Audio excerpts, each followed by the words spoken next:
Hello and welcome to the OKPreps Extra Show. I'm Patrick Prince, joined as always by Barry Lewis.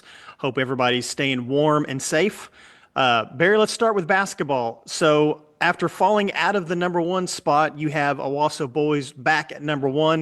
With playoffs starting next week for 6A, have they sort of reestablished themselves as the best team in 6A? Owasso definitely has it.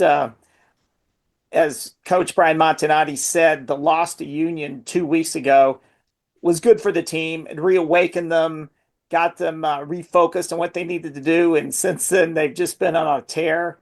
And it all culminated, at least from a regular season standpoint, on Monday night when it hosted Union, the rematch, a showdown for a district title. You can't have anything better than that on the last night of the regular season. And it was an incredible atmosphere there. And Owasso came out and made a statement, winning by 27. Just totally dominant. They look like the Owasso team that's beaten a couple of national powers this year. It's been in the national rankings. They were just hitting on all cylinders. And if Jalen-Montonati, as he did the other night, gets any offensive help from his teammates, Owasso looks pretty unbeatable. You've written about also Broken Arrow and kind of what they're doing. So if Owasso's number one, who's number two? Is it Union or is it BA?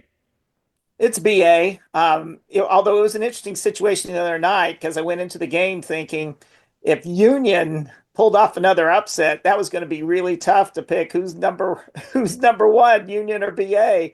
But right now, it's BA is definitely number two. Things have sorted themselves out. Broken Arrow's only lost one in-state game this year, and they had a dominant regular season. And Broken Arrow did beat Union twice. They swept both regular season meetings, so I think it's Broken Arrow was my number one team for a week. But Hmm. right after they got the number one ranking, they lost to Sand Springs, which you know it from a Broken Arrow standpoint. So that opened the door for Owasso to reclaim its number one position. Broken Arrow and Owasso do not meet in the regular season, which sounds really strange, but that's one of the drawbacks from going to district play, as opposed to, those two longtime Frontier Conference rivals don't meet in the regular season. So the only time they might meet would be in the playoffs. Um, so that being said, I would make Broken Arrows two. Union is three. Union had won nine in a row before losing to Owasso the other night. But let's throw, as far as local teams are concerned, let's throw Sand Springs into the discussion.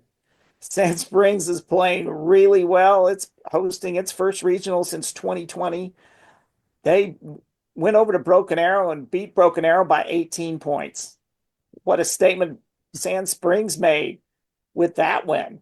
And Sand Springs is the in-state opponent that has given Broken Arrow by far its toughest games this year, because not only did it win by 18 2 weeks ago at Broken Arrow, I guess that was just last week. Time has flies by.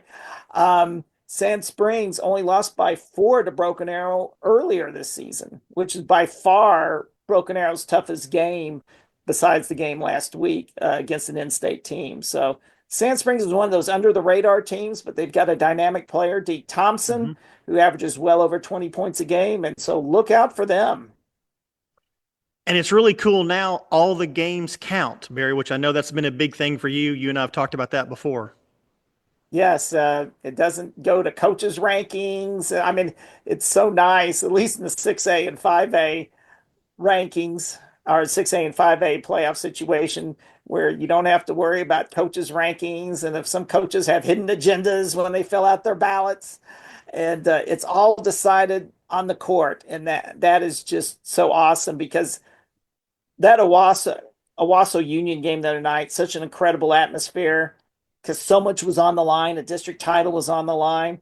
It's 2 years ago, that game wouldn't have meant anything for playoff position.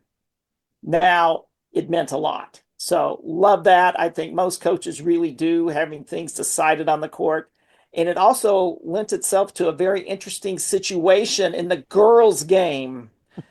at Owasso that night because you had Union and Owasso girls playing for second place in the district. And with the winner basically claiming second place, and that comes with it getting to host a regional. And the loser goes to Edmond North for a regional. So a lot was on the line, but Union had to win by 7 or 8 points in order for to come away with second place. So you had the situation, and Union has won 9 in a row, so no one's hotter than Union right now than the Union girls. They've beaten the best. So Union pretty well is in control most of the game, but they've got their lead is down to 5 in the last minute, and they need another 3-pointer. So in the final seconds game, when a team normally would be trying to run out the clock, play keep away, they're firing up 3-pointers to try to get that 3-pointer that would get them the tiebreaker and enable them to finish second. We're unable to do that, so Union wins, Owasso loses, but Owasso won the big prize, finishing second place and getting to host, while Union has to travel to Edmond North. Barry, over the last couple of years, we've seen the popularity of college football, college basketball diminish. What is the health of high school basketball in our area? I think it's fairly healthy, or I think it's pretty healthy, as healthy as it's been in recent years. I don't see any drop off recently. I mean, you've got your superstars out there like jalen-montonati, we've talked about, and Lincoln Christian's Parker-McDaniel, incredible freshman that Bill Haston wrote about last week. And we had a chance to see a week or so ago when they played at Cascia Hall. And I will admit, that was the second time I've seen Parker play this year. And I've heard a lot about him. Everyone raves about him. The first time I saw him play, you could see he wasn't your typical freshman, but it was against Holland Hall, but he really didn't have a big offensive night. Didn't really show everything that is great potential. But against Cascia Hall in a game that Lincoln lost, he really did show why everyone is excited about him. What range he showed. He had 7 of his first 11 threes that night. Talking to Cascia Hall coach Lee Mayberry after the game, of course, NBA veteran, he was talking about Parker-McDaniel's range and Steph Curry's range in the same sentence. That's high praise. So Parker-McDaniel really does have that range, and he's going to be exciting to watch for the next 3+ years or so, since he's only a freshman. Yeah, that's great. We'll have 3 more years to enjoy his talents. So let's talk about Tyler Wright for just a second.